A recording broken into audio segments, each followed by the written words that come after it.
A moment of despair and determination. Kaidance, a young woman, kneeling on the ground, her hand hovering over a glowing fractured stone, eyes wide with fear and resolve. The dark, shadowy mansion looms behind her, filled with eerie silhouettes. A storm brews outside. I'd been cursed to live in isolation, cast away by my parents, and sent to a juvenile detention center. There I'd built walls so high that no one could ever hurt me again. But deep inside, the guilt festered, and the whispers of fate haunted me every day. Just as my 18th birthday loomed, the monotonous isolation of the detention center was shattered. A stranger appeared in my life, Cameron. He was tall, dark, and unreasonably attractive, but his allure wasn't what unsettled me. It was his eyes, the way they saw through my defenses. And when he touched my hand by accident, I expected the familiar rush of visions. But nothing happened. Cameron wasn't there by accident. He revealed a chilling truth. There were others like me, cursed and powerful. My touch wasn't a freak accident, it was a weapon.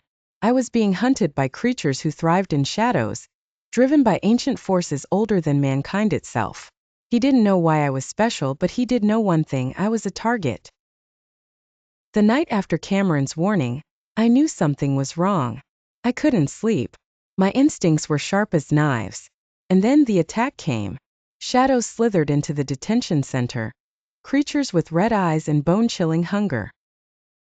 Cameron appeared just in time, and with his help, I fled the only place I knew as home.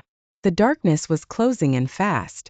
We traveled to a mansion deep in the woods, surrounded by mist and whispers. Cameron said it was a sanctuary for people like me. It felt like stepping into a world of myths and legends come alive. The mansion housed people with strange abilities, and even stranger destinies. It became clear that I wasn't just anyone. I was connected to something ancient, something dangerous. Among the mansion's residents was Puriel, a celestial being with eyes like burning stars. His power was overwhelming, but his presence set my skin alight.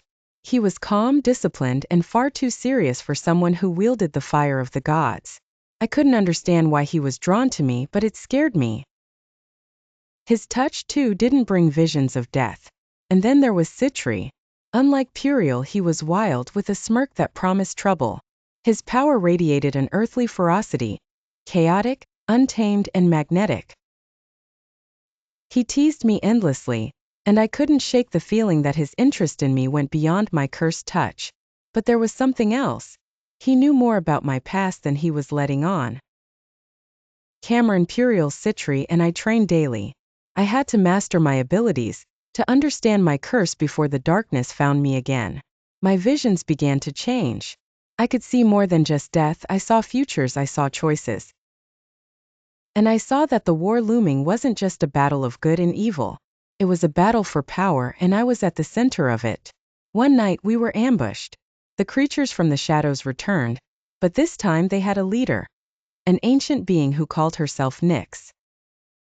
She told me that my touch was more than a weapon. It was the key to unlocking something far more dangerous. Something that could end the world.